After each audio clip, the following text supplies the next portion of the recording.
I also, Tom, where are you? Oh, there you are. I was pretty cool in the 60s. I just want you to know. You said I was pretty cool. We'll talk about that later. I also am, because I am from the 60s, I'm 65, I walk around with this.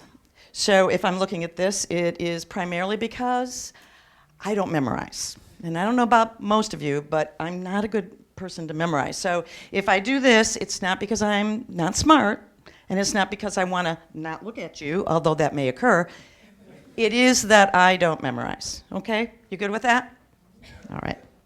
So I have a rather bizarre journey, not probably any more bizarre than most of you, but I was born in the 50s. Well, fast forward, 1972, I went to Carroll, which is now Carroll University, Carroll College, and in those days, women got their MRS. Ladies, you know what that means? Some of the guys are nodding. You didn't go to school necessarily to be a leader or to be in a particular role, except to be the missus of your home. And so I did that. And so as a young woman, I was at least feeling pretty confident that I could get through college, but now it was time to have kids and grow the family. And I think somewhere along the line, I forgot who I was, not so much as a leader, but as an individual. I tried to find things in my life, it's easy when you're looking back, right, in the rearview mirror, that would make me feel better, stronger about myself. And in the process, I ended up being a citizen activist in the city of Oak Creek. You know where Oak Creek is? Okay. 1983, I ran for public office. Yes, as an alderman and won. 1988, I ran for public office again. Wildly, wildly crazy idea.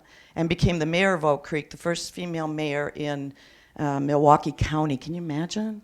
1988 was the first female mayor in Milwaukee County.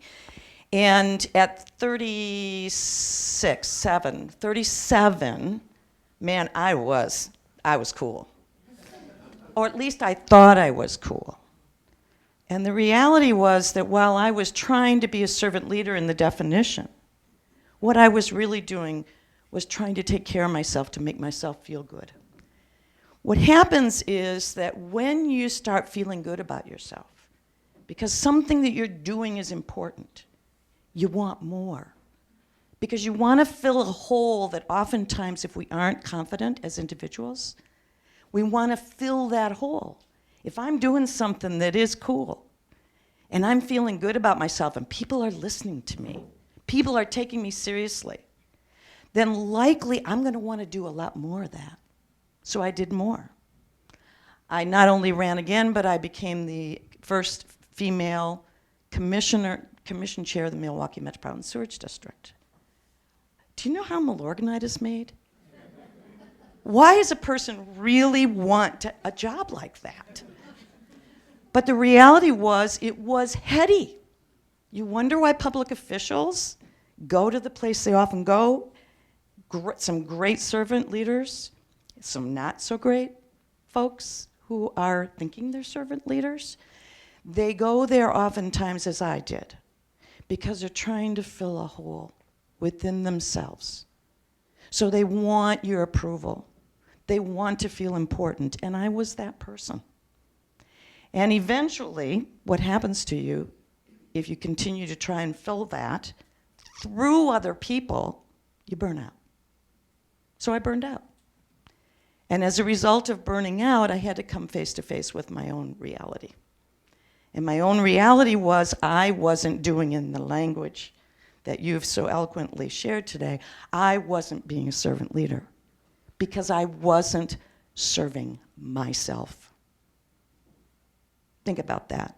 If you are not inclined to take care of yourself, if you're inclined to burn yourself out, if you aren't conscious of what it is you're doing on a daily basis, how you are behaving and the impact of your behavior on your family, you said that earlier on, the importance of being a servant leader in the family. If you aren't paying attention to what you need for your health, then I would argue, probably wouldn't argue, I'd behave, I'd just, say I don't agree politely. I would argue you're not a servant leader.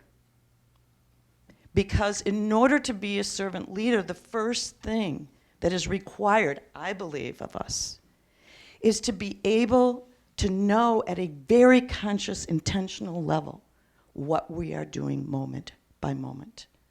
And to do that, I need not to be under so much stress that I can't be in that conscious moment because I'm fearful. That's what drives us, right? Fear often is the driver. But if I'm taking care of myself, then at some level, I am making sure that those decisions I make, the things I do for you as a servant leader, are motivated out of a place that is, in fact, about you, not about me.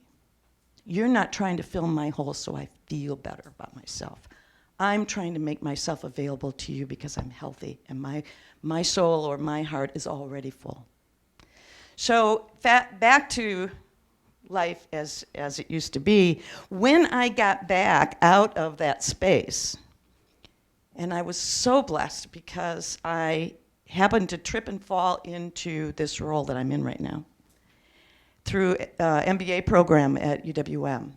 The Lubar building would shake when I would walk in. I don't know if you're familiar with the Lubar building, but it's the business school. And it was, I think for me, an odd place to be because math is not my deal. Finances, accounting, all of that, none of that is what I do. What I do reasonably well now, at least I think I do, is to engage people or to be able to read people. So I was really fortunate that I got into a job. I was let go at the sewage district after a number of years of serving as their HR director.